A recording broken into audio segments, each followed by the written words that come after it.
Have you ever wanted to make your own sourdough bread at home? You have? Well, I'm sharing my simple, easy sourdough starter recipe, and we're starting right now.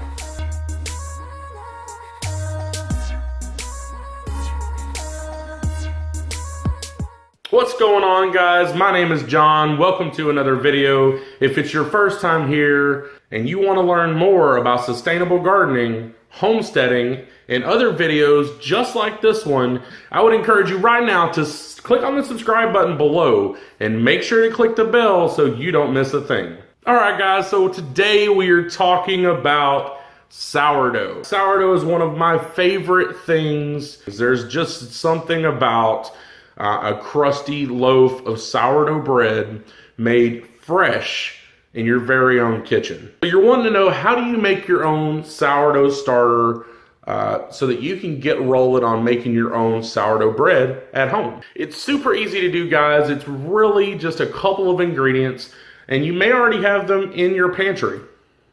So when you're talking about sourdough starter ingredients, you've got three main ingredients. You've got flour, you've got water, and you have yeast.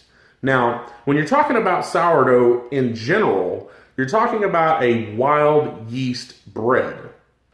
Wait a minute, wild yeast? What are you talking about?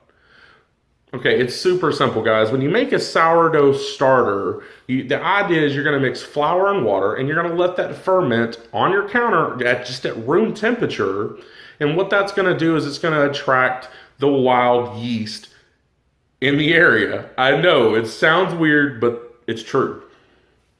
So today, guys, I'm gonna use a super simple recipe. It's just flour, water, and in my case, I'm gonna use a little bit of added yeast just at the very beginning to kickstart the starter so that it gets going real good, real quick.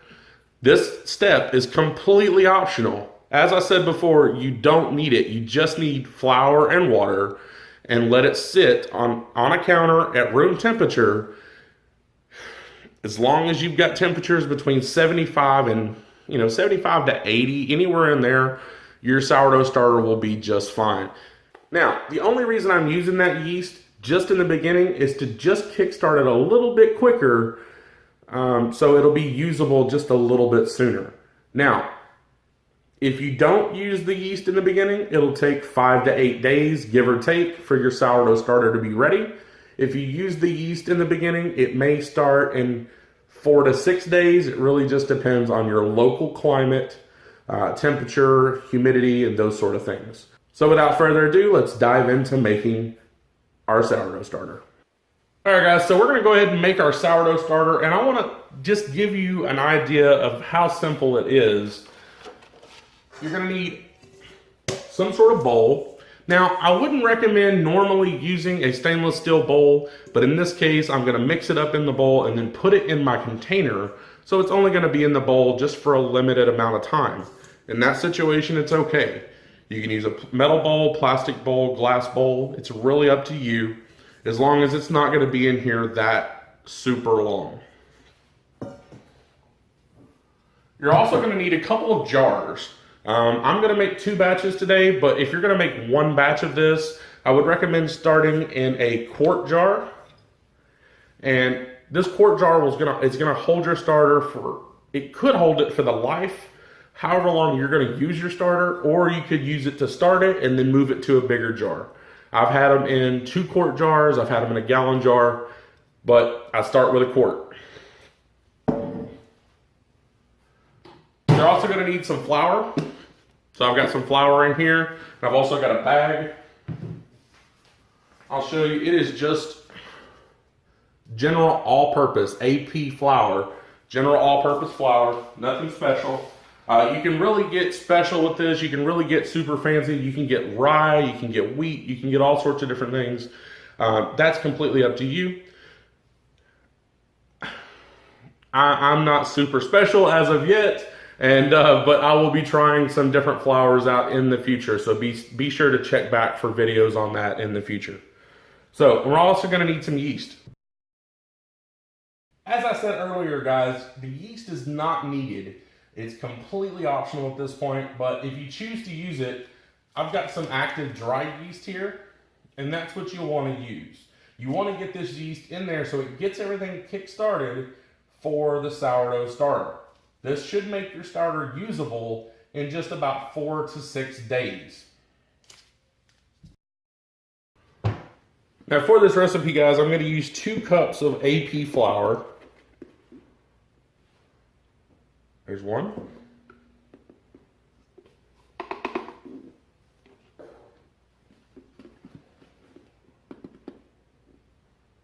There's 2. And I'm also going to use 2 cups of warm water. Not hot, but just warm. What this is going to do is it's going to give that environment that the yeast needs to really get active by using warm water as opposed to cold.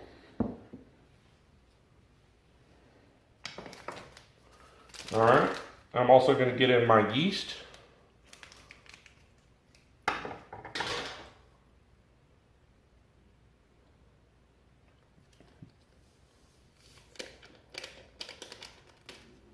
There we go. I'm going to give this a quick mix with a wooden spoon. Just kind of get that yeast incorporated into the flour.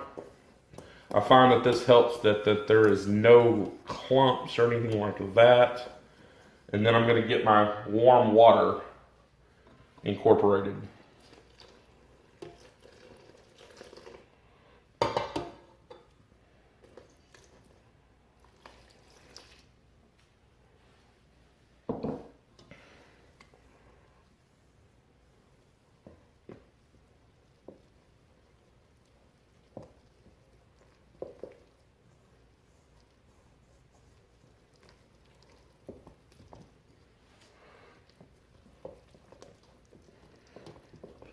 All right, guys, so I've added the water, I've added the yeast, and I've added that to my 2 cups of all-purpose flour. Now, you want to make sure to mix this until it is thoroughly mixed, and you want it to look almost like a pancake batter where it's smooth. What that'll do is it'll make sure that you don't have any really air pockets or anything like that, really clumps of flour. You want it to be as well mixed as possible.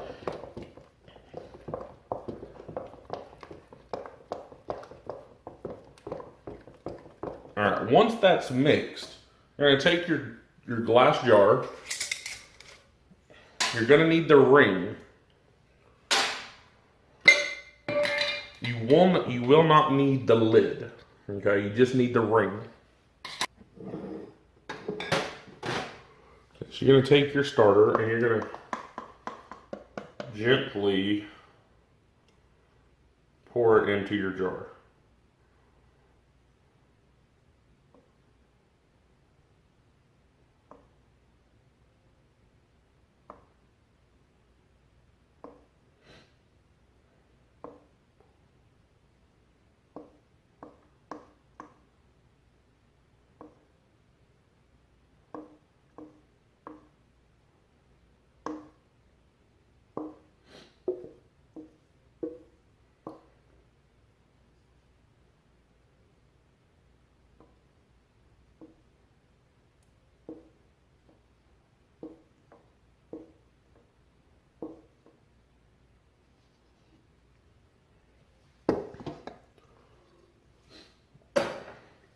Now, once you have your sourdough starter in a jar, now you can tell this is a really large amount for this jar, and that's okay.